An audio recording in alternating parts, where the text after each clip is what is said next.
Friends, in one of my talks, I mentioned the need for establishing yourself imaginatively behind the eyes before doing any meditation. That if you start meditation without first feeling that you are sitting in your head, it takes very long to get any effect, and sometimes the meditation doesn't work at all. So it is important that you feel that you are actually sitting in the head, that this body is a house with as many floors, 6 floors, depending on the different chakras below, that these are different floors, and you are sitting on the 6th floor behind the eyes, and feel you are in the head of this building called your body, then meditation is successful and good. And I also explained in that talk the importance of your feeling you are there and not making an little image of yourself. Because if you make an image of yourself with your eyes closed, that is not you. You are the one watching that image. And that one who is watching should be in the head.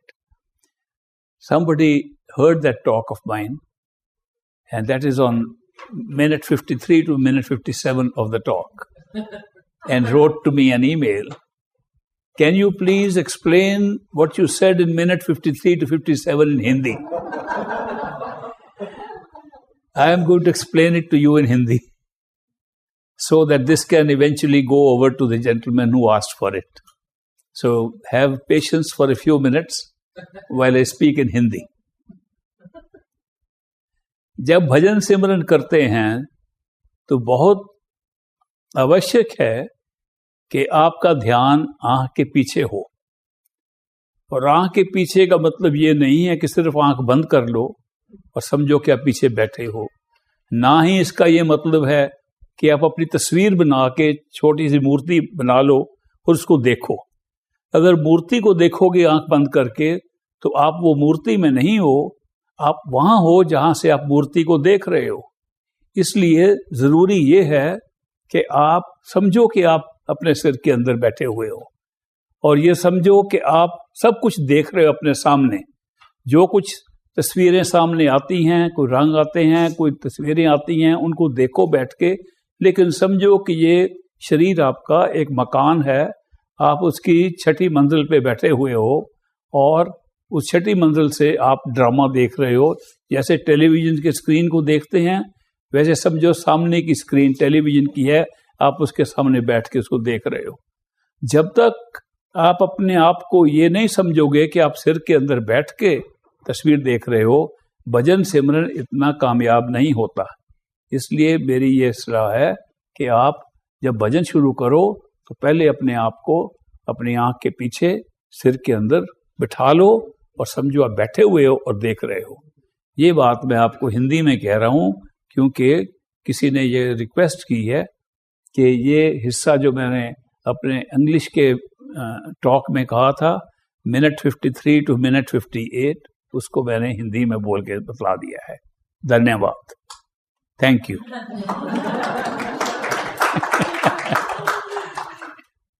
That was a sample of my old Hindi language. Kabir says in Hindi, माला तो कर में फिरे, माला तो कर में फिरे, जीभ फिरे मुख माई, मनवा तो चाहूं देश फिरे, ये तो सिमरन नाई. Kabir says, if the beads are in your hand and you are moving them, and your tongue is repeating the words, your mind is roaming around the world, don't call it Simran anymore. This is not Simran at all, because Simran is to be done with the mind. And if your mind is not even attending to the words that you are repeating, it's no use. Then the mind is running all over the world and you are trying to repeat the words with your tongue and with part of the mind and part of the tongue. That's not going to be effective at all. But to repeat the same point again, that the meditation techniques are actually very simple. Those of you who are initiated and are practicing it already, it's a good reminder for them. And those who are not initiated and are looking forward to an initiation and are seekers, for them it is important to know that the process of withdrawing our attention behind the eyes requires that we identify ourselves as consciousness, as a being sitting behind the eyes. It's always a good idea to think of your body as a house, in that case, as a mansion in which you are sitting, and it has many floors. And the floors can be designated because of the different organs you have inside, which also designate the different chakras we talk of. The 6 energy centers, they really delineate the 6 floors. And you can imagine that you are really in a building on the 6th floor. And behind the eyes, there is a floor. And you can make the floor very hard because it's imagination.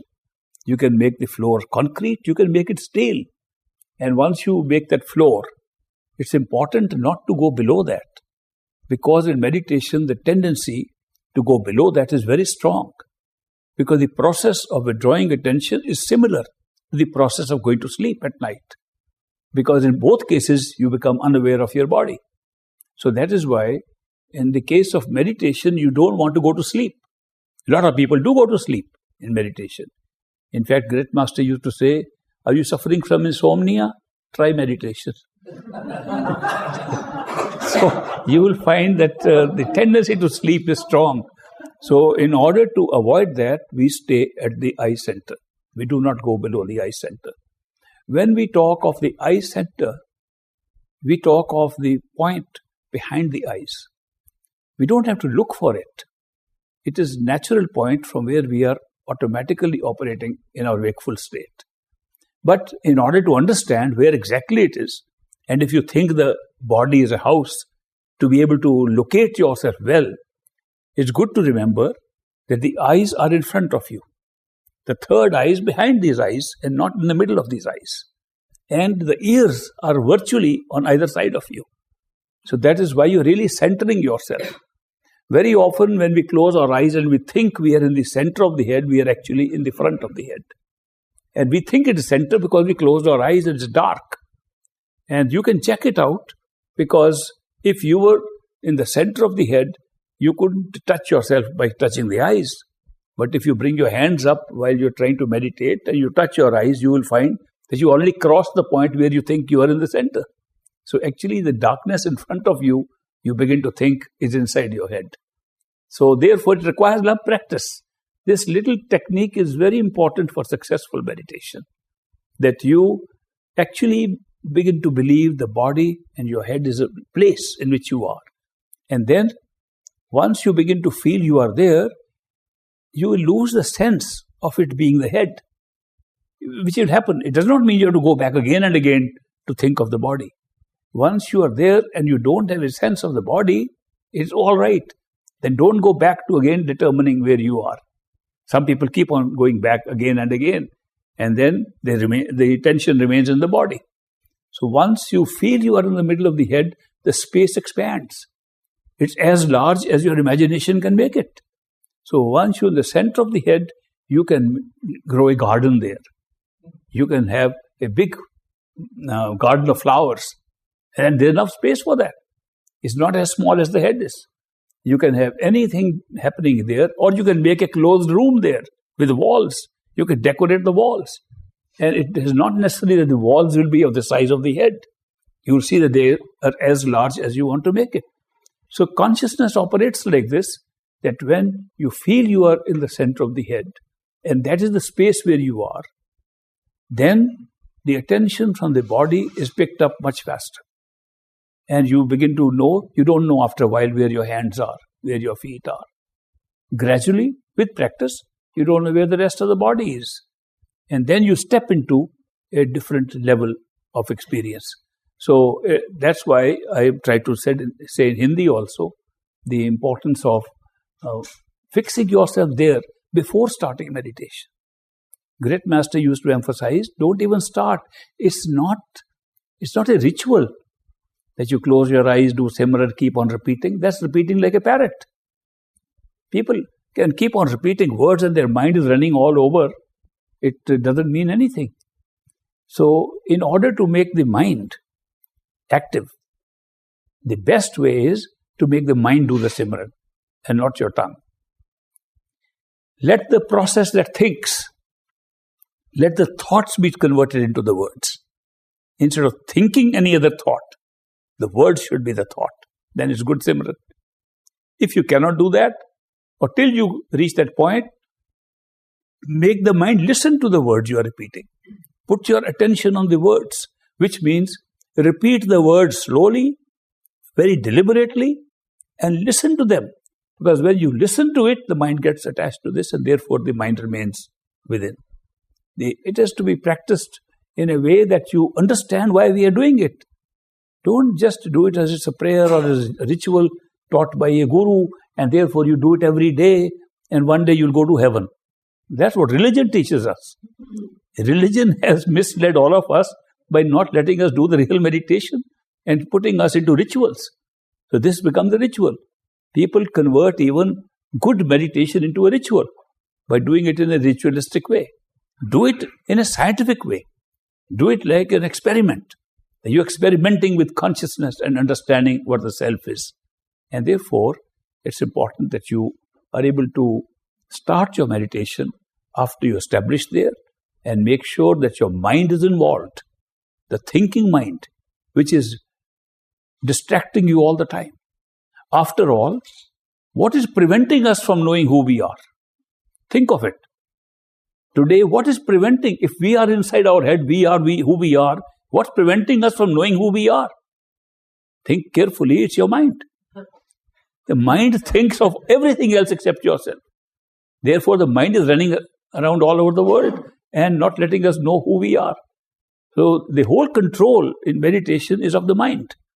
That the mind and its thoughts have to be brought back into the location where we are. And that is why the meditation done with the mind is the best, and the repetition done with the mind. There is one better way of doing, even better than the mind. And that is if you are initiated by a perfect living master. And the master's image remains inside you. And you are able to see it and talk to the master in your imagination and have conversation with the master. And the master speaks to you.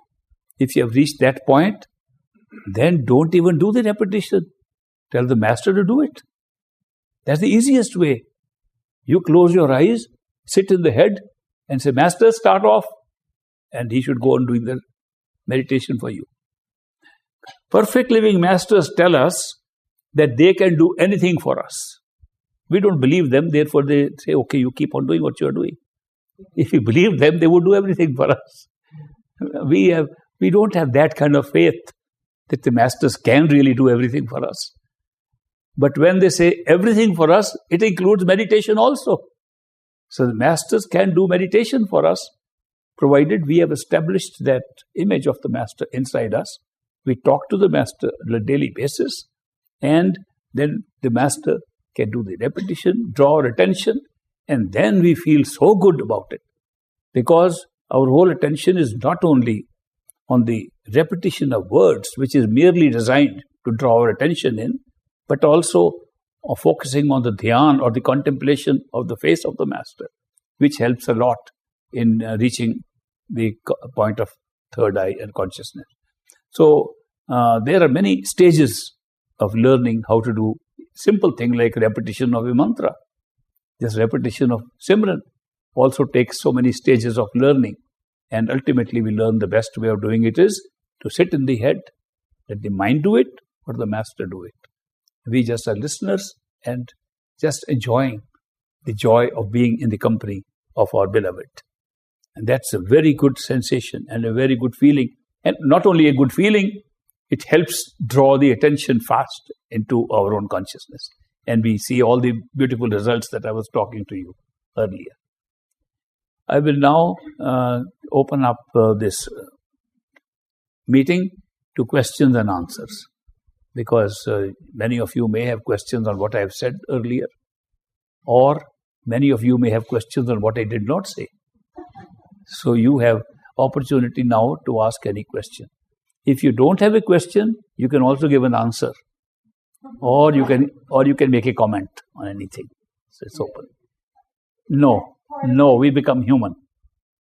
Okay, so the disc only provides for human, but the karma of life provides for all other forms of life. Transmigration takes place because of the karma that's fitted into one lifetime, it can keep on regenerating different life forms. We do not pick up those life forms. We can be, we never were, but we can be. But how do we know when we picked up the tape? We might have picked up the tape several lifetimes earlier. We're going through the karma now and thinking it's all happening to us now. So we have made many of our lifetimes real. In the past lives, they can be lives that you never lived, but you remember them because they become your lives, past lives. In the future, you can have actually those lives because of the karma. Attachments are the main distraction in our spiritual quest, always. And Buddha said the only reason why we are here is because of desire and attachment. That desire and attachment has fixed us here and we can't get out of it. The difficulty with attachments is that once you have already established the attachments, it's very difficult to break them. The more you try to break them, the more you try to detach, the stronger the attachment becomes. I sometimes give my own example. I used to love Shakey's Pizza when I first came to this country. And I said, I'm attached to Shakey's Pizza. So I said, no Shakey's Pizza, no Shakey's. The more I said, the more it would come in front of me. Sometimes when we try to push for detachment, we can't, because the pushing of a detachment, pushing attachments away, is keeping your mind on the attachment. How can you detach? Nobody in my knowledge has ever been able to practice detachment. They've not been able to say, I had this attachment, now I've given it up. When you say given it up, it's still there because you still remember what you gave up. That's equally an attachment. Therefore, the only way masters tell us to detach yourself from an attachment is to have another attachment, a better attachment. These little girls in India, before they are married, they are all given little dolls to play with. And they say, oh, this is my little doll, my child, my so-and-so. And the dolls becomes very real for them. So real, they'll cry if you take the doll away from them. They're so attached to the dolls. When they grow up and get married and have their real life and real kids, they forget the dolls. And this is an example given that when something more real and something better comes up, then the attachment automatically fades away. So therefore, the answer to attachment is not detachment, but more attachment somewhere else. So therefore, there's another reason for having a perfect living master for whom you can have love and devotion. If you have a perfect living master who can manifest himself in you in meditation, then the attachment to that master inside gradually detaches you from everything else. So that's the secret, that you attach yourself to something more attachable, more attractive than the other attachments. Automatically, they'll become less. The best way to parent children and give them an exposure to spirituality is to practice spirituality yourself. If you teach them something, they don't learn. If you practice yourself, they learn. The best way is to be an example for them. And if you are a good example, they are affected by it. I find that parents who try to teach too much, the children rebel against too much teaching. Secondly, every child is born with his or her own karma. And they have their life set, destiny set. They all look alike when they're little babies. When they grow up, they all become different. And they all act differently than with them. Such cute little babies become such naughty kids as they grow up. So all carry their own destinies with them. We have to do our best duty to take care of them, protect them, see that they don't face danger, educate them with our resources, bring them up as best as we can till they grow up, and then leave them to their destiny, because their destiny is their destiny.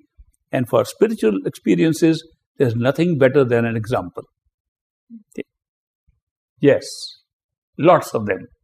Many more than have come into the creation. When the division of consciousness into individuated consciousness, which we call soul, took place, the distinction between the individuated souls was the adventurous ones and the non-adventurous ones. Only about 10% were adventurous enough like us who came out. The rest were content to be in state of bliss. Now what happens? We go into all this misery of different levels of creation, also have some good moments and some bad moments, and eventually find our way back and merge with the other souls who have never left their homes. And those souls are in bliss, dancing and singing, but we dance better than them. And they say, what's so special with you? And we tell them, you don't know what you're missing. Because they never saw the other side. Attention descends from such from our totality and continues to percolate into every level and comes right up to this level. The difference between these different consciousness, awareness, and attention is that consciousness is an ability to be aware. It does not always mean what you are aware of. For example, you are conscious that there is a place from where you came, but you're not aware of it right now. You can recall and you be aware of it.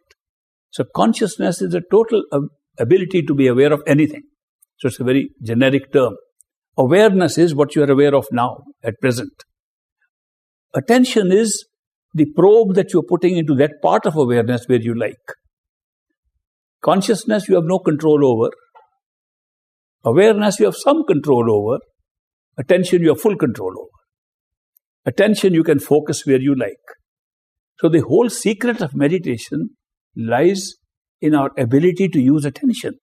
And we can put our attention behind the eyes. We can put our attention on things outside. If you go to see an orchestra with several musical instruments playing, and you like the drums better, you try it out, you put your attention on the drums become louder, all other instruments become weaker. There has been no change in the actual volume, but your attention can pick up one and become unaware of the others.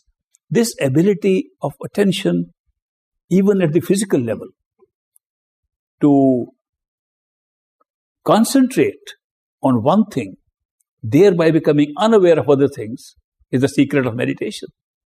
So that you can put your attention there and become unaware of your body itself and become unaware of the whole world.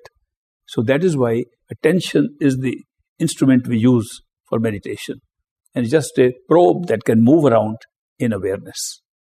There is an area, we are making grand divisions of creation. These are grand divisions of creation.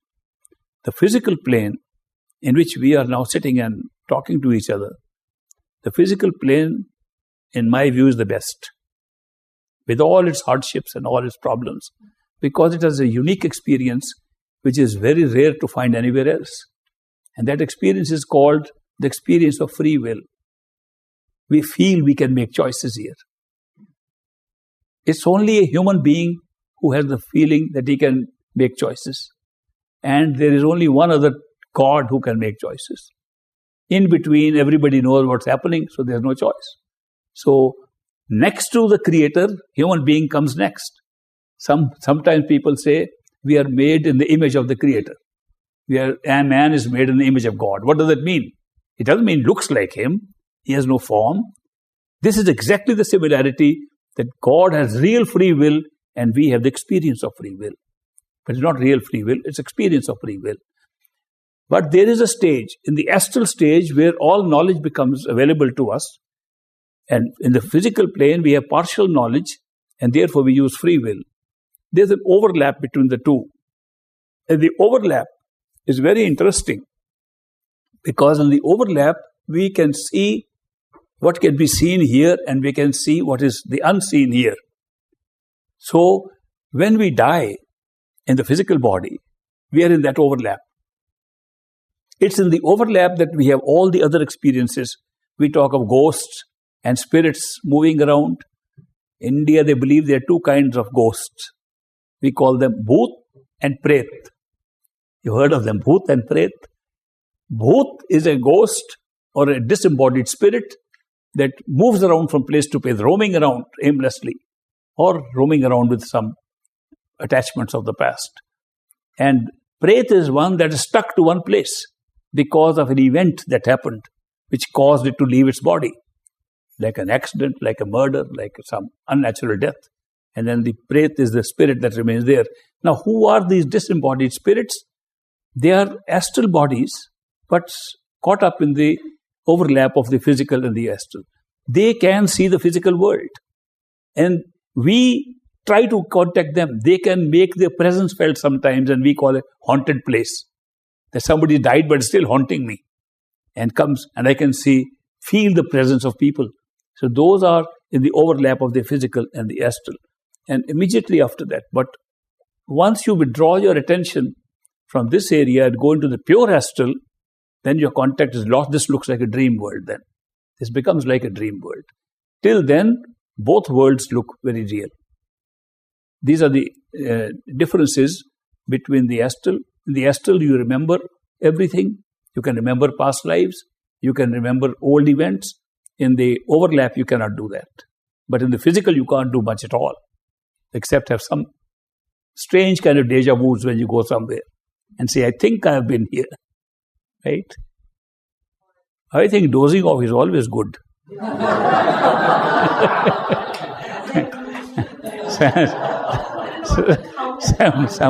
Somebody asked me a question about some problem. I said, do you sleep enough? So the thing is that dozing does take place, but there is a certain thing that is helpful in dozing, and that is the practice of Simran. Because Simran is a way of keeping the mind busy. Simran does not take us to Sachkhand. Simran does not take us to higher levels. The maximum Simran can take you is to the astral plane. It can't even take you to the causal plane. Simran is a very temporary device at the physical level, and the whole idea of repeating those words, however magical they might be, however wonderful they might be, is to prevent the mind from thinking other things. We want the mind to think of those words. And if the words are charged as they give in meditation and in initiation, the advantage of those words is that an association is created with those words, with inner experiences. Let us not forget, all language, all words are merely phonetic symbols. They are sounds. How do they have meaning? By association of ideas. We associate a certain sound in a particular culture, in a particular language, and we begin to think that's the meaning of it. If I have, as a child, grown up, and when the liquid is given to me to quench my thirst and everybody calls it water, I will learn the word water. And every time I will think of water, water will mean that which I learned. Every word that we speak has got its connotation or meaning on association of ideas. So therefore, when we speak in language, we think we are telling the same thing to everybody that they are listening, but they are not. And nobody realizes that we all speak a different language.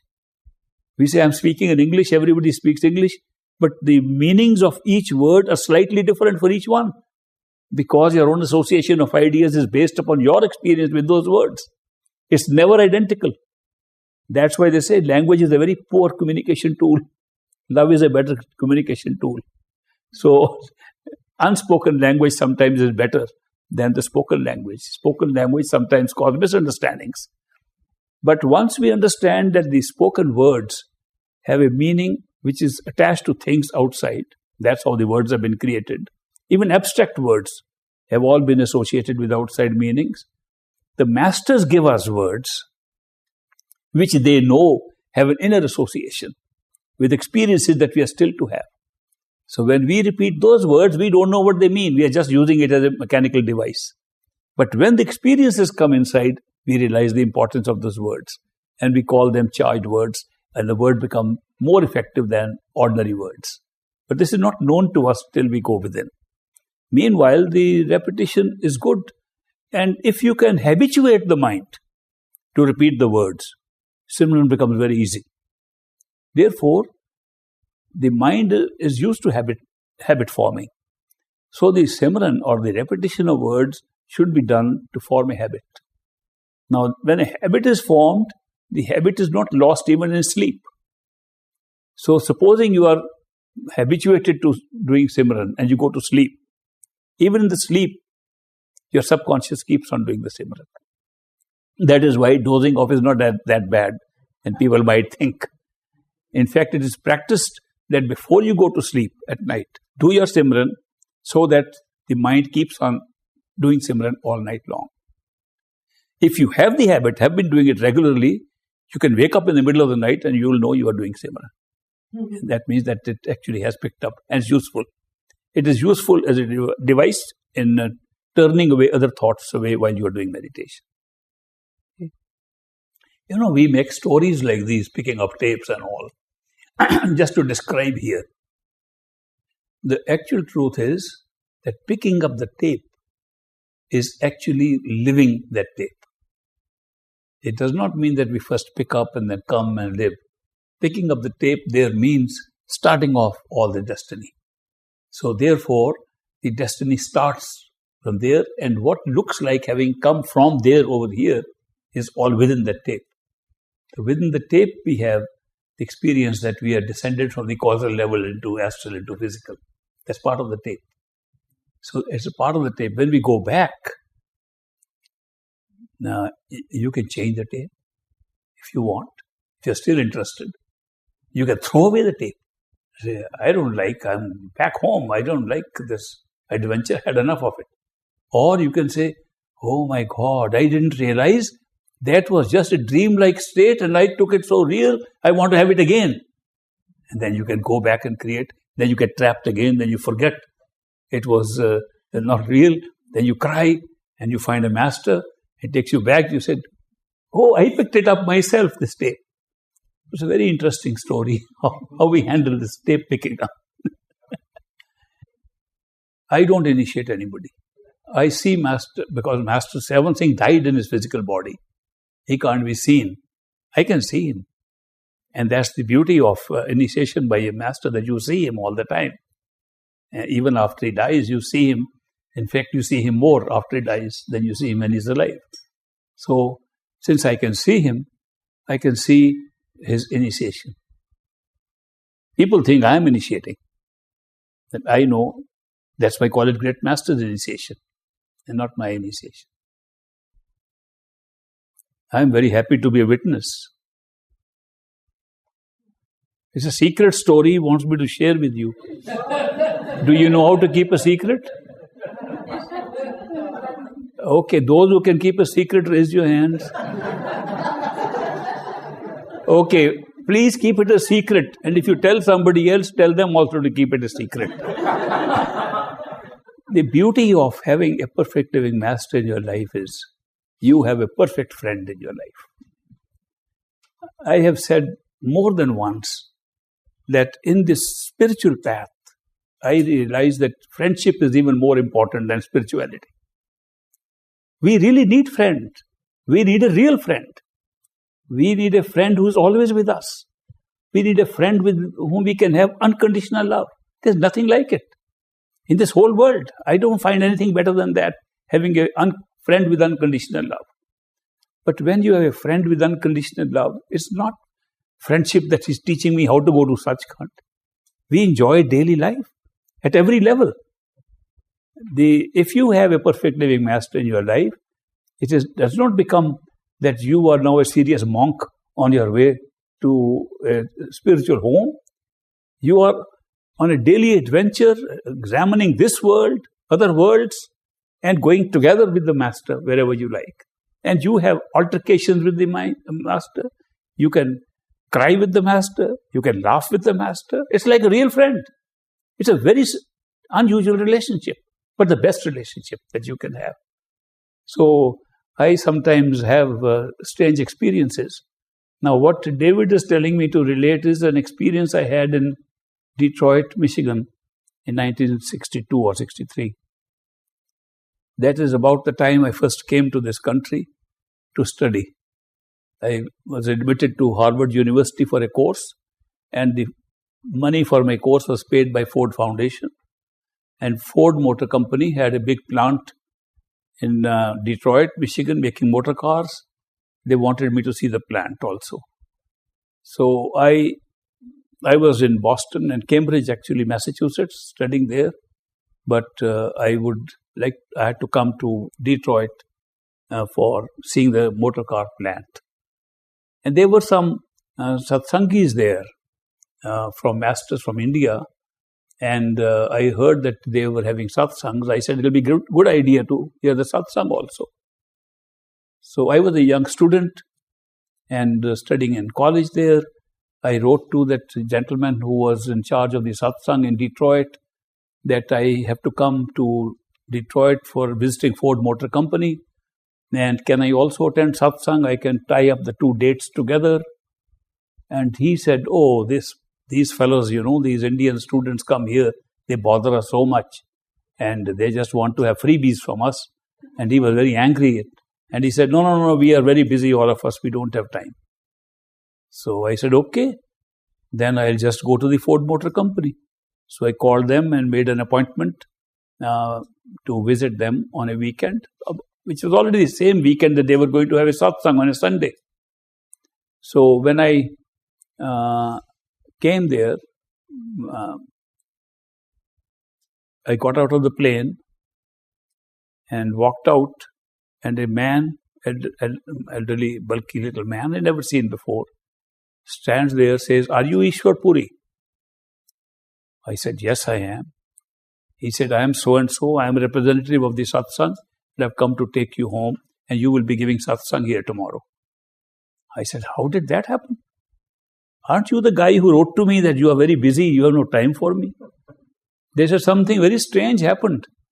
The usual guy who gives satsang has fallen sick and his alternate has gone away to India. And the third person has disappeared, we can't find him. So the committee met yesterday and they said, what about that guy who wrote to you that he's come from India? Maybe he can tell you some stories. So they sent me to the airport to pick you up. They called your house and your wife told her the flight number. And by the time I came here, half the passengers of the flight have already gone out. So I said, I have never seen you. I don't know if you wear a turban, if you are old or young. I had no idea who Ishwar Puri is. So what I did was I came, I closed my eyes. That man told me. I closed my eyes and I said, Master, I don't know who is Ishwar Puri. Tell me who is. When I opened my eyes, you were the first person. I said, are you Ishwar Puri? I said, I am shocked at you Americans. You do these kind of tricks with the master? I have never heard of it. That anything you want to do, just close your eyes and ask the master. I never did this in India.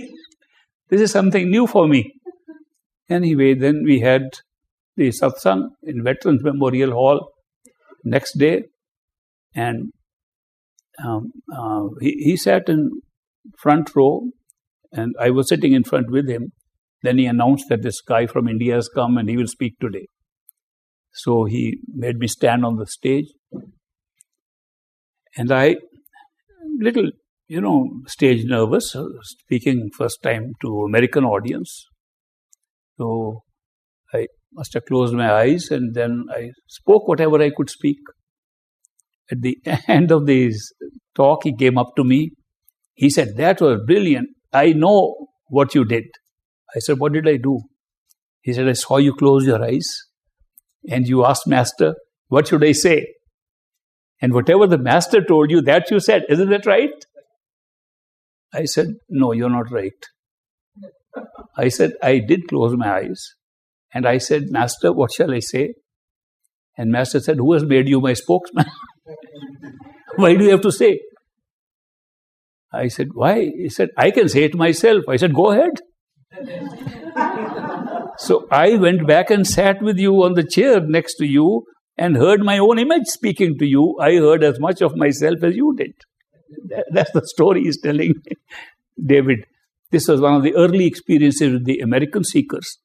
They are very sharp, I must say. The Americans know tricks of the spiritual trade I didn't know. I learned that one. The truth is, if you let the Master do things, he will do everything for you. He will make it appear as if you are doing it. But you will know you are not doing it. And the Master makes you do. He doesn't tell you what to do, he does it. So this is such a remarkable relationship. It's very difficult to describe because it's very personal. First of all, it's very personal. Now, he has made me share the secret, so I've shared the secret with you. I would normally say, I said, yes, I made a good speech, right? And just take undue credit for the speech. Credit belongs to the master. Always.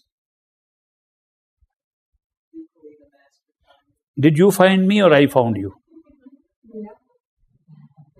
Big question mark, right? Yes. There's always a question mark. I tell the story of a few blind people, and they are locked up in a room. And the room has a wall, and the door, there's only one door in the room, and that's flush with the wall. You can't see where the door is. So the blind people are trying to find a way out. And they are groping with their hands, and they are trying to find how to get out. Since they are blind, they can't see the door, and they can't even know where it is. So they go round and round and say, we don't know. There is a door, we know. We don't know where it is. Then a man who is with eyes walks in and closes the door and looks at these people all running around trying to find the door. So he finds one guy is really running too much. He's too earnest about this door. And he stands in front of him and holds his hand. He said, I can show you the door. I found him. The man says, I found him. He still believes he found him. He cannot even realize that only the guy who had the eyes could find him. And that just because he was able to hold his hands, he had not found him, he was found. The situation with us is identical with that. That we think we have found, we think we have done something, but actually it is the other way around. That we get found. And the strangest part is that we get found by strange coincidences. I think very high of coincidences now. I used to think they're just accidents. But now I know coincidence has deep meaning in it. I find that there are two functions we are performing in our mind and in our consciousness. One is a mental function of reasoning. We reason out things and use logic and take decisions. The other function is intuitive. We use our intuition, a gut feeling, just a hunch. We feel it is it, this is it, without knowing what the reason is. These two feelings are actually coming because of the two different functions of the mind and the soul. Only the mind reasons and the soul has intuition. The consciousness without the mind functions as an intuitive agency. It doesn't require the mind for intuition. So therefore, intuitive knowledge that comes to us comes in a very strange way because we suddenly have a gut feeling. And sometimes it doesn't make any sense. We still know, I feel like that. And you ask, how do you feel? I don't know why, but I know it. That kind of intuitive feeling comes from the soul. Now, what I've noticed is when you have an intuitive feeling, a coincidence happens outside to match that feeling. You have a particular feeling and you go and drive on the road and there's a poster and says one word that resembles what you got intuitively. And just a coincidence. And as more intuitive knowledge comes to you, more of these coincidences start happening.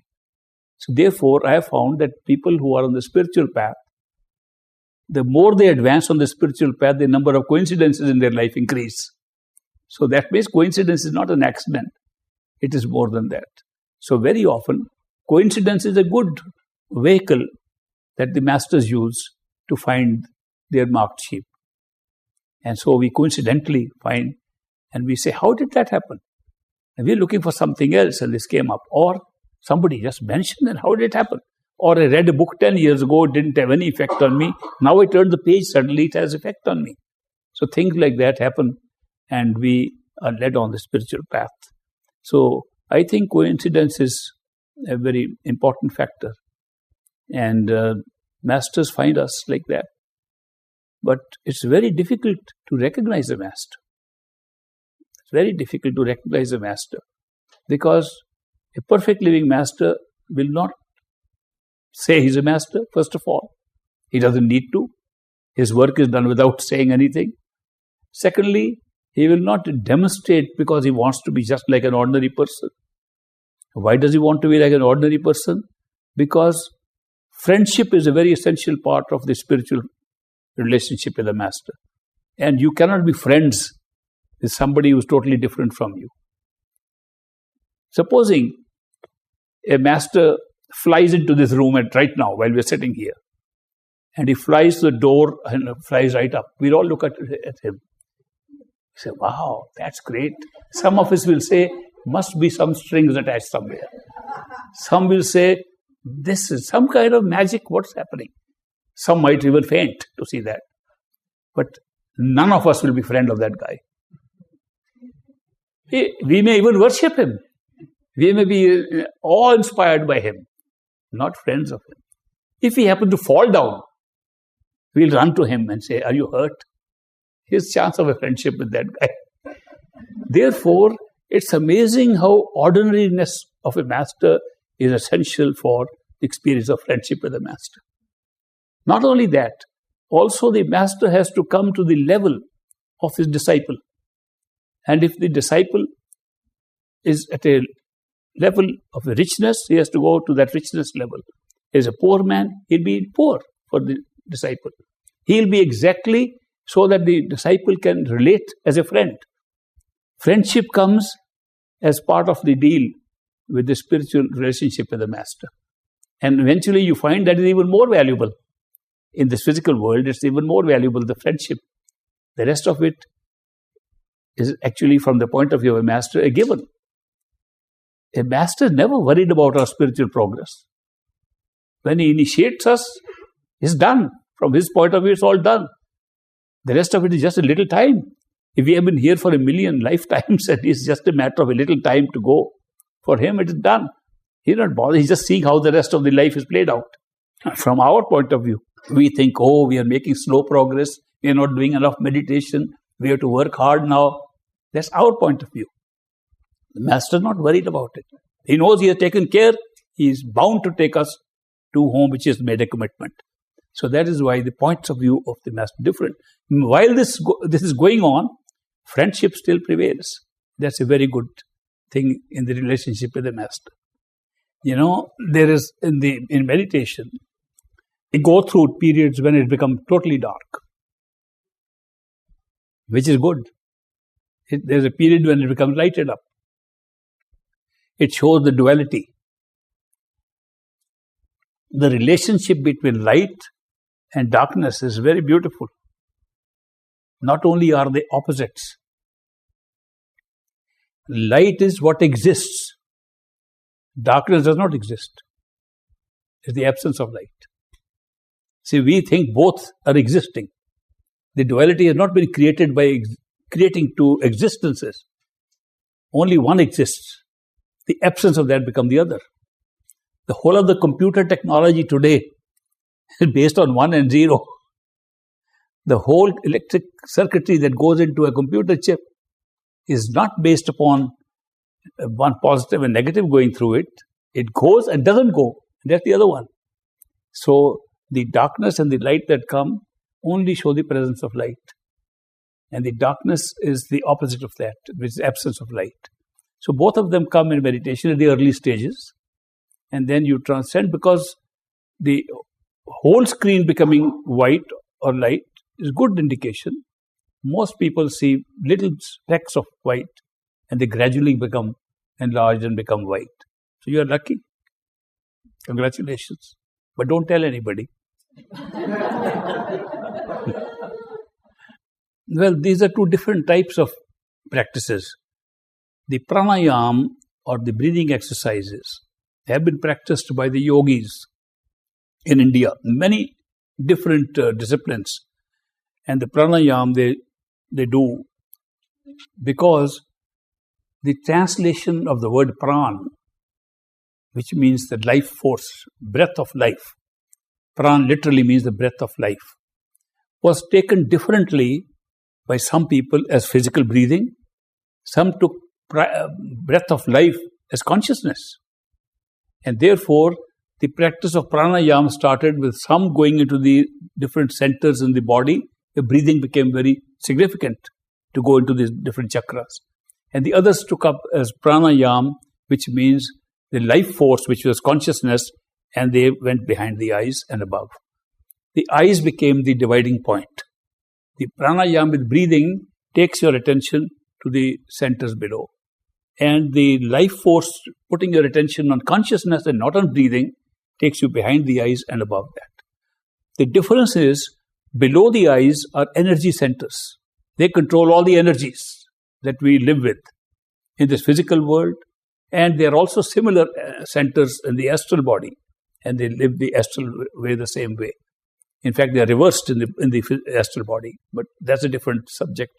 I am not talking now. But pranayama, the breathing, can calm you, but it's an exercise of the energy centers. The spiritual discipline that I'm talking of, which gives you the experience I talked, are connected with the life force, and the breathing does not contribute to that. There is a psychologist, a professor in California, who has designed a system combining psychological methods of induction into other experiences and breathing exercises, pranayama from India, and put them. And we have in our midst a teacher of that system called holotropic breath work. Have you heard of that? Holotropic breath work. There's a teacher and examiner sitting right here in our audience. And if you want more information, he can give you, I think he's sitting right in the corner at the back. There he is. He is a practitioner and is also an examiner, goes to different countries to examine people who qualify in holotropic breath work. No, you can be separated and still be walking. In fact, you need not be spiritually experiencing a separation. People do sleepwalking. A friend of mine is sitting in this audience who sleepwalks and does things and doesn't know he has done anything at all. And I sometimes I've seen a few things happen and he had no knowledge at all that he did it. So there was an aunt of mine who used to sleepwalk. She was very afraid of heights. She could never go up on a terrace. In sleepwalk, she would stand on the edge of the terrace and walk there. In wakeful state, she could never do it. And there was a friend of mine in Detroit who was walking on a street once, and suddenly all the street lit up. And everything got lighted up. It was very strange. Houses were all with lights on it, brilliant. The road began to shine on which he was walking. It lasted just for a few seconds. And then he realized what happened. So he called me. And I said, astral experiences need not happen when you close your eyes. They can happen while you're walking. So you need not always have this separation, or you can have separation and still have the body walking. The other thing is that sometimes we talk of the word separation as a negative thing. And I tell you, no experience is possible without separation. If we were not separate, we would have none of this world. We are separated from ourselves. We are separated from our own totality. It's only separateness that creates everything. If you see the negative and positive, they were not separated, they disappear. If the positive and negative merge, it disappears completely. It's only sustained by separation. Even though we feel we have love for somebody, it's separation that makes the love. If you're not separate, you never have love. And on a very minor scale, people who date each other separately really are very fond of each other. When they marry, something happens. I had a friend in Nevada, a girl who came and met me in India, and she fell in love with a man and was so happy.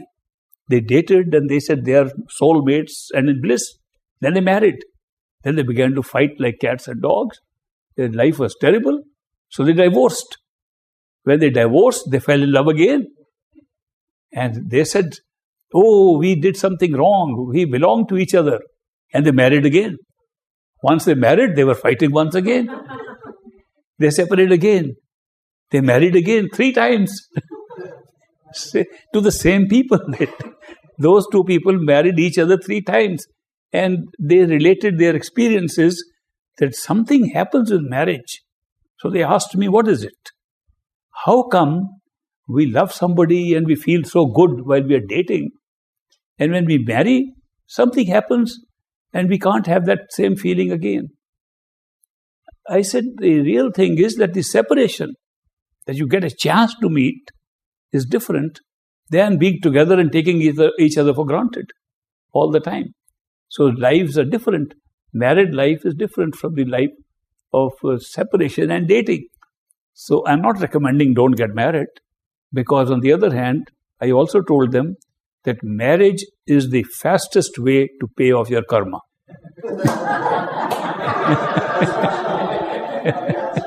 So you have to get married to get rid of it quickly. The souls that have been initiated by a perfect living master, when they die, they see the perfect living master who takes care of them. And he places them either in another life, if they've not been able to do their spiritual exercises or work and complete it in the next life, or makes them do work in the astral plane and take them gradually up. They never get reborn again. Those who are not initiated, they normally see at the time of death a whole synopsis of their life and where it is leading them. And they can see that the karma of this life which is just ended is creating events for them for the future. They can see those events as they die. And at the time of death, they can either be in a hold-up state in the overlap, as I was mentioning, astrophysical overlap. And if the death is unnatural, they are generally in the overlap for quite a while as a disembodied spirit, or they take birth once again in a different form. But the families of those who are initiated, they are initiated in due course. It's a big advantage to the families. Not only the families, up to 7 generations, they say, benefit from one initiate. If one person gets initiated by a perfect living master, 7 generations are affected by that. Now somebody asked, Great Master, when you say 7 generations, is it the past 7 generations or the future? He said, what's the difference? Same people recirculate. The same souls are born in the same location, same areas, same people. Just for the sake of karma. But for an initiate, death is not the kind of experience that we think it is. We are afraid of death. But if you do your meditation and withdraw your attention, it's like death. There's no difference in the total withdrawal of attention from the body and what you experience than what you will experience when you physically die in the body. And this is why sometimes it's called dying while living. And you heard that story of that parrot. There was a businessman in India, and this is just for relief, comic relief, I'm telling stories in the middle of a heavy discourse. There was a businessman in India, he used to go to Africa to do import and export business. He would carry some Indian silks and so on and bring some cashew nuts and things from Africa. Every year he would go. In his trip to Africa, he used to pass through an African jungle where there were beautiful parrots. And he said, why not take one of these parrots home and I can have a pet in the house? So he captured one parrot, took a cage and brought him to India. And every day he would feed that parrot with the finest kind of food that the parrots like. I don't know if you have parrots as pets, but they love red and green chili, and they love a mixture of wheat and with little brown sugar, and you mix it up, they love that. That's called churi. So mirch is chili and churi is that concoction, and he would feed him mirch and churi every day, and the parrot would dance and laugh and learn many languages in that cage. Once when he was going back to Africa, he asked his parrot, you have been away from home for a long time. Do you have any message to give to your folks? He said, tell them I am enjoying my mirch and my churi and I am enjoying living in this cage and dancing. He said, okay, I'll tell them. So he went to Africa after finishing his business. He went to that forest and called all the parrots Said, come along here, folks. You remember I took one of you to India? He has sent you a message. The message is, he's enjoying his life in the cage. He eats churi and mirch and dances and sings every day. On hearing this, one elderly parrot sitting on a branch of a tree had tears in his eyes and he fell down dead. He felt very sad. This guy must have been very close to my parrot, that he could not stand my message. Anyway, feeling sad, he went back home and told the parrot that I conveyed your message to the parrots in the jungle, but one parrot must have been very close to you. Because when I told him that you are enjoying your life in the cage, eating churi and mirch and dancing and singing, he had tears in his eyes and he died. On hearing this, the parrot in the cage had tears in his eyes and he died. He said, what a foolish man I am. If I knew it was such a serious message for that parrot, I shouldn't have told him. But anyway, the bird is dead, so he took the dead bird out and threw it out of the cage. And as soon as he threw the bird out, the bird flew and sat on top of the tree. And he said, you aren't dead after all? He said, no, nor is the other parrot dead. He just sent me a message through you. He said, if you want to get out of the cage, die while living. So the meditational practice is dying while living. And once you have done it, you're never afraid of death. When he asked me the question about souls that are already there, who have not left the home and in a state of constant bliss, we call them bans. In Hindi, we call them bans. And those who have come here and gone back, we call them hans. Hans are the ones who have been transformed by the experience here. So the difference is that these adventurous ones who came here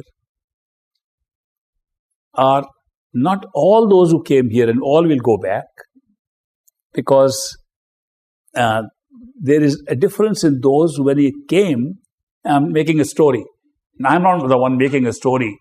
Other mystics have made stories, I'm repeating them to just explain a point, that when the souls in large bulk decided to come for adventure, not all of them thought that the adventure could be a misadventure and we may like to come back.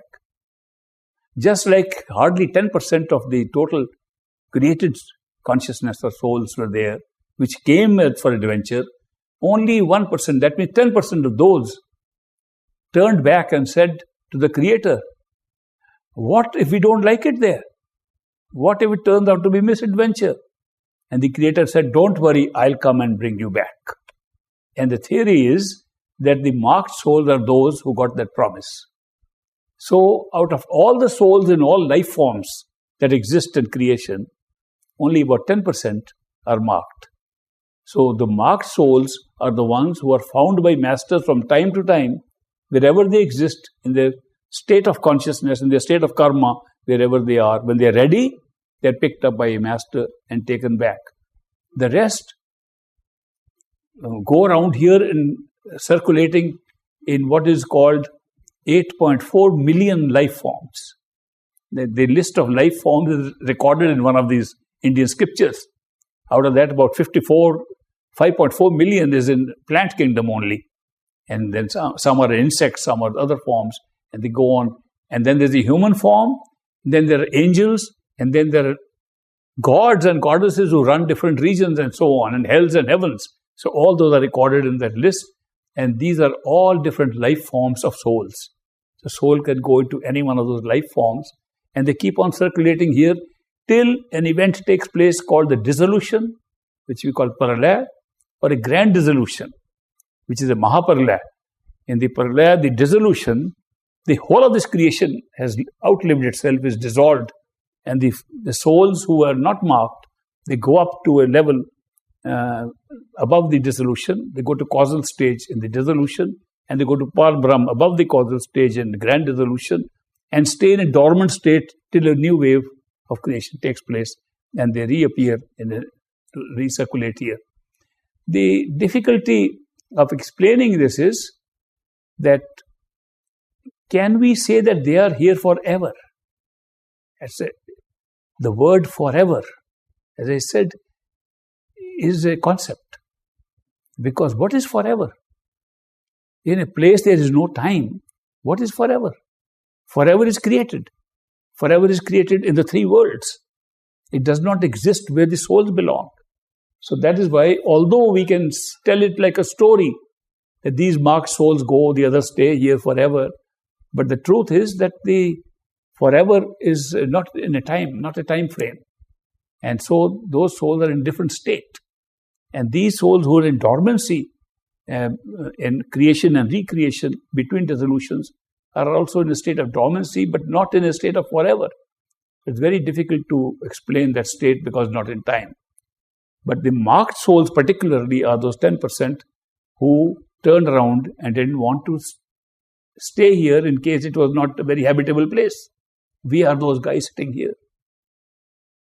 Otherwise, we wouldn't be sitting here. So the fact we are sitting here and feel that we need to go somewhere, that this is not it for us, shows we are those. And then we are picked up gradually.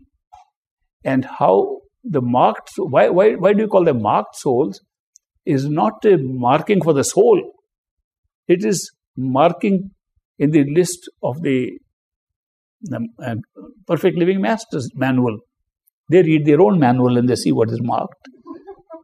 So there's another secret which I don't want to reveal, but I will because of your question. The secret is that although we say marked souls, if Perfect Living Masters are right at the original state where marking took place and they are sitting here, when are they marking?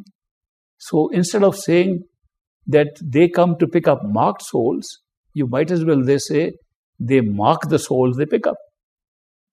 I read very beautiful saying once that he does not call the qualified, he qualifies the ones he calls. So there's a subtle difference. So therefore, the power is in the hands of the Creator who happens to be in consciousness in the form of a human being amongst us. It's a remarkable story. He is not functioning independently of that. He is functioning right now in the marking also. Thank you for asking this question. You can share information without pressuring anybody. You can't try to convince somebody of anything. Like poet Alexander Pope says, a man convinced against his will is of the same opinion still. You can't convince people against their will. But you can share information. When they are ready, they immediately pick it up. And therefore, you can share information with the best you can do. I tell my friends that this is a very personal thing. Spiritual progress, spiritual thing is very personal. Make best use of it. I know you would like your friends, family also to benefit. Share the information that you can, but don't try to force anybody into it, because when their time is right, they'll pick up the slightest hint that you give them. And when the time is not right, you can try as hard as you like, and they will not be affected by it. The other thing I wanted to mention, since you have mentioned love and devotion and the practice of this path, there is another element called grace. Grace is a very powerful factor here, but we don't see much of it. We don't know when it flows. Grace flows all the time, and grace comes in very large abundance to us. And sometimes our cup is not turned in that direction. Grace rains like rain. It's raining all the time. If you put a cup upside down, nothing goes into it. You turn the cup slightly, a few drops go into it. You turn it fully, if not in the first shower, second shower gets filled up. Grace is like that. And what is the cup? The cup is the cup of attention. If our attention is on the world and into attachments of the world, the cup is turned in a different direction. Grace is flowing behind it. If you turn the cup around, it will get filled up with grace. If you want to experience grace, turn your attention towards it and you will experience it. So it's a game of attention. Like George asked me, what is this attention? Attention is the most marvelous thing. that was created in the whole of creation. Because it's attention that can take us back home. It's attention that can achieve anything in this world. It's attention that creates all success in any endeavor. It's our ability to concentrate attention, the secret of everything. If attention was just like awareness, we could do nothing. Attention allows us to focus it on something. And therefore, it's the secret weapon for everything. So attention is a very valuable thing. Yeah, but we don't see it like that every time. David says, does everything come to us for our benefit? I said it does, but we don't see it like that. When the doctor gives an injection to a child, the child thinks the doctor is the enemy. But he's giving it for his benefit. Actually, it is true that everything comes for our benefit, even though we cannot understand it at that time. If you are a spiritual practitioner, that means you practice meditation and your awareness is growing. In due course, sometimes very quickly, you come to know what you thought was not good was beneficial for you in later time. So actually, everything has a place. And when we are initiated by a master, he makes sure everything is so placed in our life. Even what we think are adversities, we think they're bad parts of some. From his point of view, to get through karma quickly or to go through a certain phase quickly is not a bad thing at all. He's looking at the big picture. And we say, what good is it? I went to great master Bandara, and when I came back, I had the biggest problems. And I wanted to go to a spiritual meeting, and I had a hard time on the way. Well, you prepared yourself. So one doesn't see like that at that time. But later on, you're able to realize, when you see the big picture, you're able to see the advantage of every little thing that happened in our life. When you accept that, along with grace comes, these are very common words in religion also, and people teach them, but we don't practice them. Acceptance. If we accept things as they are, life becomes easier. When we fight against everything that is coming, life becomes harder. There was a guy, I think he was an American guy, who started a movement called EST, if you remember, EST. His name was Erhard Seminar Training, EST. He came to India also, and I attended 2 of his courses to understand what he's saying. What he meant was est, or a in French, which means what is. It's a very simple philosophy. Accept what is. It is.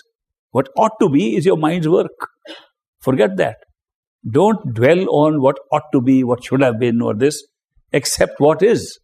So he made it very simple. But of course, he made it hard for the exercises that he made us do. He said, if you're attending his particular course, you, for example, cannot go to the bathroom. If you want to do number 1, do it in your pants. I didn't like that part of it. And he wouldn't let anybody get out. They couldn't run out of the course once you were in. So he made it a little difficult. But then his theory was that to get something valuable, you pay a price. And of course, in America, I believe he charged for that. But in India, there was no charge for that. When people start asking money for spirituality, I run away from them. Because I know that the perfect living masters have always given their work free. Never charged for spiritual teachings or spiritual practices at all. So it's one of the signs that if you make a business of it, then you are right here. If you are making spiritual teaching a way of making your money, you are right here in this world. Where are you going? Masters come as givers. They don't come as takers. Of course, they live their life. They earn their living. They do work like anybody else. But they make an example of it. That even if they have to do a job which does not give them enough money, they'll work poor. But they'll do the work free. Historically, we know that there were masters. There was one, Kabir. He was a weaver. He had very rich clients of his. But he kept on weaving all his life while he was teaching. There was another cobbler. He used to mend shoes. And that cobbler, his name was Ravidas, and the cobbler mending shoes of people. His disciples included the king of the ruler of that state at that time in India. And the ruler would come to him and say, you move to the palace and come and I'll take care of you. He said, no, my destiny is as a cobbler. What I do is spiritual work, is God's work. I'll do it, not changing my destiny here. I'm a cobbler. Then one day, the king said, I should get something special from this mystic. So in the middle of the night, without telling anybody, he left the palace and went to the cobbler who was working, repairing shoes, middle of the night. And he said, Majesty, what brings you here in the middle of the night? He said, I have come for special grace. He says, you have left your throne to come for special grace. I'll give you really some good grace. And he was working with the leather in that water, a little dirty water with which he was dipping the leather. Took a little bit of the water. He said, drink this. The king said, I came for grace. I didn't expect dirty water. But he couldn't say no. He put his hands in front, and instead of drinking the water, he allowed the water to go down his arm into the sleeve of his shirt. And he felt very embarrassed. Thank you, he ran away. He said, that was a big disappointment. I thought he'll give me some grace, open my inner eye or something. He gave me some dirty water. And he didn't like that there was a stain on the shirt. And people will ask, where did the stain come from? Early morning, there was a washerman on the campus, on this palace compound. He called him immediately. He says, please don't tell anybody. Get my shirt washed, laundered immediately and bring it back. So the washerman took the shirt, and his little daughter, his girl, he said, look at the stain. Can you take care of it? She said, yes. She began to chew on the stain just to take it off. And as she chewed on it, she began to give a discourse to her father. He says, what's happened to you? And she said, I can see the light and I can see this. She gave a big discourse. In due course, she was giving discourses. People came to the washerman's house. The king heard that suddenly the daughter of the washerman got enlightened. He said, I should go and also get enlightened from this woman. The cobbler couldn't give me much. So he went to the girl, and the girl got up and saluted. He said, don't do that. I have not come as a king. I have come as a beggar to you. I want enlightenment that you have. She says, I am not saluting you as a king. I am saluting you because all the enlightenment I got from you. He says, from me? How was that? He says, in the shirt. You sent the shirt. You didn't realize what was in the shirt. Then the king realized, oh boy, I didn't realize these mystics play these tricks also. But they do. So then he realized that these people can do a lot of these things. He went back to the cobbler. He said, I want that little water that you gave that day. He said that water had nothing. It was that moment that you came. And I saw, and where special grace was given to you at that time. Now you can get the same grace, but meditate for about 20 years more. So the one moment of that special grace can be equal to 20 years of meditation. It happened in a number of cases that we hear of in stories. And I'll tell you this final story. Many of you have heard it, of another king who was a seeker himself, like this king. His King Pipa, whose story he just told you. The other is King Janak. And he was a very earnest seeker and wanted to get enlightened. So he asked his ministers and advisors, can I find somebody, some learned person, somebody enlightened who can shed light to me and make me enlightened? And he said, yes, Your Majesty, you are living in a country which is full of the yogis, swamis, gurus, and any number of them can give you enlightenment. All you have to do is to have a nice feast. And they'll come up and they'll enjoy the feast and they'll give you enlightenment. So the king held a big feast. And there's certain kind of food that these yogis and swamis particularly like. And I can tell you stories about those foods later on when we are in a culinary discussion. like kheer and halwa and things like that. I'll talk to you again. But he made all those nice foods and he invited about 100 different yogis, swamis came and sat in his camp. And the king disguised himself as an ordinary person and went around from camp to camp, from swami to swami, yogi to yogi. And he found they were very learned people. They quoted from the text all the time, from the scriptures. But they disputed and argued with each other so much. They got angry with each other. They're fighting, some of them. He said, these people are learned, but none of them are enlightened. They are not the people I was looking for. Very disappointed, he came back to the palace and told his ministers and advisors that I was disappointed with these people. They said, Majesty, it was a very small feast you had. The big one are not here. You have to have a big nationwide feast. Call them from all over the country. And we will advise them by beat of drum. There was no television, no communication, no iPhones in those days. So naturally they had to spread the word by beat of drum. King is calling a feast for all holy men to come and all swamis, yogis, mahatmas to come, and he wants to have a feast. So they all assembled in the palace. He set up big tents for them to come, stay, and the feast was held for a week so that he could be sure he get the right people to give him enlightenment. The king again disguised himself and incognito walked amongst them, and he found the same story repeated 7 times over. They were all learned. They all had certain practices. They were full of ego, full of saying, I know this, I know this. King said, what kind of enlightenment is this? Felt very disappointed. They came back to the palace, told the ministers and advisors, these are not the people I was looking for. He said, King, what you are looking for, you will not find at a feast then. There is a man who can give you enlightenment, but he is a hunchback and he sits on the bank of the river. Quiet man, and you have to go to him and invite him, and he will not come on an invitation for a feast. King said, I will go personally and invite him. So he went and invited this old hunchback man whose name was Ashtabakar. Ashtabakar means 8 folds. Ashtabakar means 8, because he was a hunchback with 8 folds on his back. His body was deformed, but his eyes were very bright.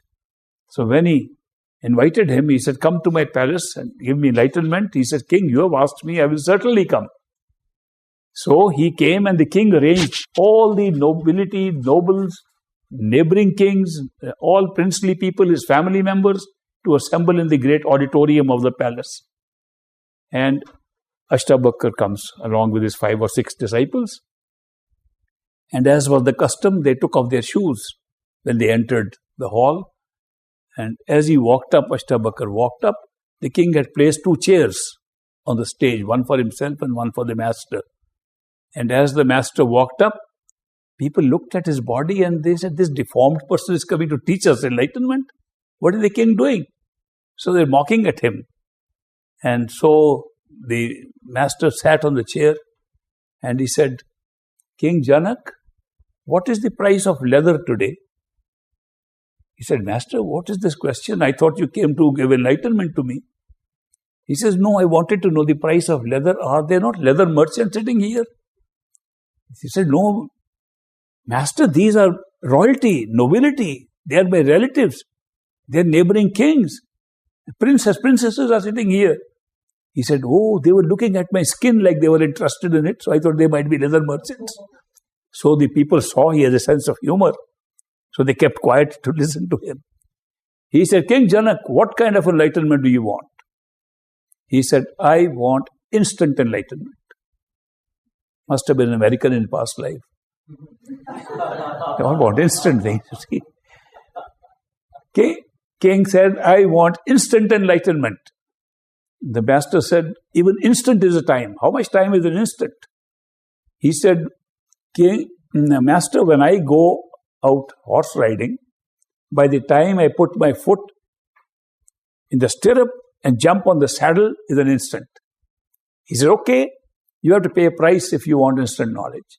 He said, Master, I'll give any price. All my coffers, all my wealth is open to you. Take whatever you want. The master said, I want 3 things. The king said, Master, take 10. No limit. No, I only want 3 things. He said, yes, master. I want you to give me your body. I want you to give me your wealth. And I want you to give me your mind. When you've done that, I'll give you instant knowledge. It's a very strange price tag, of course. But the king was a real seeker, a real earnest seeker. He said, I would be willing to pay any price. Yes. He said, Master, I agree. All my wealth, all my palaces, everything belongs to you. My body belongs to you. And my mind also belongs to you. He said, are you sure? Are you sure your body now belongs to me? He said, yes, master. He said, okay, take this body that belongs to me now and put it on the shoes that I took off at the entrance. So the king gets up and walks. The whole audience is upset. The king has got a crazy man over here. Instead of giving a nice lecture to us, he's telling the king to walk to shoes. What kind of enlightenment is this? So the king says, these people don't know anything. They know I'm a rich king, I have all the wealth, and therefore they are thinking of that. When this thought came to him, Ashtabakar shouted from the stage, King, you have no business to think of your wealth. You already given it to me. He says, oh my God, I forgot that I already given it to him. That's not mine anymore. And Ashtabakar shouted, King, you can't even think what you've done or not done. Your mind has been given to me. Thoughts belong to me. And he put his hands on his head and said, I can't even think. And when he did that, Ashtabakar with his grace gave him the light. And he got enlightened. And he said, King, don't go to the shoes, come back. And King Janak came back on the stage. He said, King Janak, did you get enlightened? He said, yes, master. Was it in an instant? Master, it was less than an instant. Any questions? No questions. He said, this was just a sample of what you can get. Now, to get the same thing again, meditate for 20 years more, you'll get it again. So, these are stories we tell about the value of grace and about the value of blessings from masters. So, when we get that grace, it's something that we cannot even understand sometimes. So, I know you all came, and I'm very happy that you shared your time with me. And I was able to share my stories with you. I didn't share all the stories. One for the road. Just to lighten the burden of the heavy talk I've given you. This is a story about a man who used to go to church and was very fond of that church. He wanted to pray like everybody prayed all the time. The pastor of the church had 2 parrots. Was it 2? Okay, my prompt is at the back. Prompter is at the back. The pastor had 2 parrots who had beads in their hands. He had trained them to repeat all the prayers. So the parrots were repeating all the prayers. And this guy was very impressed. If I could have 2 parrots like this, I would be inspired all the time in my life. So he went to the parrot store and he bought 2 parrots, brought them home to train them like the pastor had done. When he opened the cage, took the parrots out, they were female parrots. And they both said, we are hookers. Would you like to have a good time? He was shocked. What have I done? I didn't want these kind of parrots. He went to the pastor. He said, I made a big mistake. I brought 2 parrots. I thought they'll have beads in their hands and they will pray like your parrots do. My parrots are very funny. They are females who say, we are hookers. Would you have like a good time? The pastor said, don't worry. Parrots are always trained. So you can train your parrots and change them. I will give you my 2 parrots who are praying all the time. In their company, your parrots will learn how to buy a pair of beads and keep them ready. And when my parrots go, your parrots will learn how to pray. So he brought the pastor's 2 parrots with their beads and they were praying. And then when they met the 2 parrots who were in his house, The female parrot said, "We are hookers. Would you like to have a good time?" And one of the other parrots said, "Throw away your beads. Our prayers have been answered."